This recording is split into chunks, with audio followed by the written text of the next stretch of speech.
ప్రియమైన వాళ్ళారా, యేసుక్రీస్తు యొక్క రక్షణ సువార్త మనం తెలుసుకుంటున్నాం.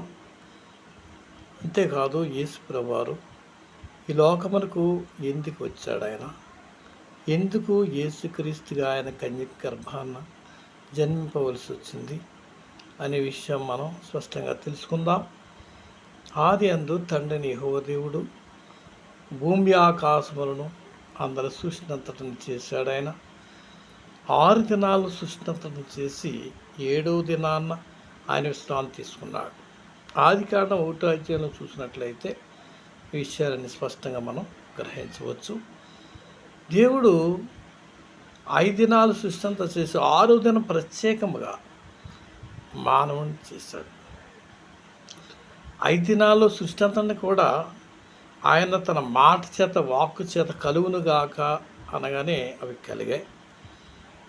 అయితే ఈ మానవుడు 6వ దినమున చేయబడ్డాడు. ప్రత్యేకంగా దేవుడిని యెహోవా నేల మంటి తీసుకొని తన రూపములో తన స్వరూపములో ఆయన ఒక బొమ్మను చేసి ఆ బొమ్మ నోటిలోనికి జీవాయువును ఊదగా మొట్టమొదటి మనిషి జీవించే ప్రాణిగా తయారయ్యాడు. ఆయనకు ఆదాము అని పేరు పెట్టినట్టుగా బైబిల్లో చూస్తున్నాం. సరే, ఆదాము చిన్న పిల్లవాడుగా పాలు తాగేవాళ్ళు చేసినట్లు లేదు. అక్కడ ఏదో గర్భం ధరించబడి కన్నట్లేదు. దేవుడు తన స్వస్థాలతో చేశాడు. ఆయన్ని మరి ప్రత్యేకమైనటువంటి విధానంగా తన రూపంలో చేసి జీవాయువును ఊదాడు. ఆయన జీవించి ప్రాణయ్యాడు.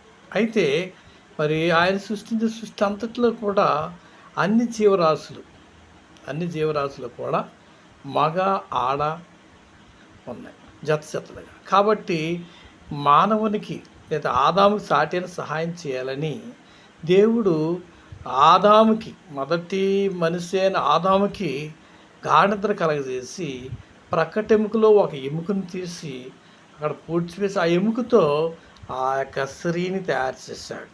నారి అని పేరు పెట్టాడు. నరునిలో నుంచి తీయబడింది కనుక నారి అని పేరు పెట్టాడు దేవుడు అని యెహోవా. చూసారా, ఇది సృష్టి యొక్క క్రమని బైబిల్లో ఆదికాండం 1వ అధ్యాయంలో మనం చూస్తాం. జనాలు పెరుగుతూ ఉన్నారు.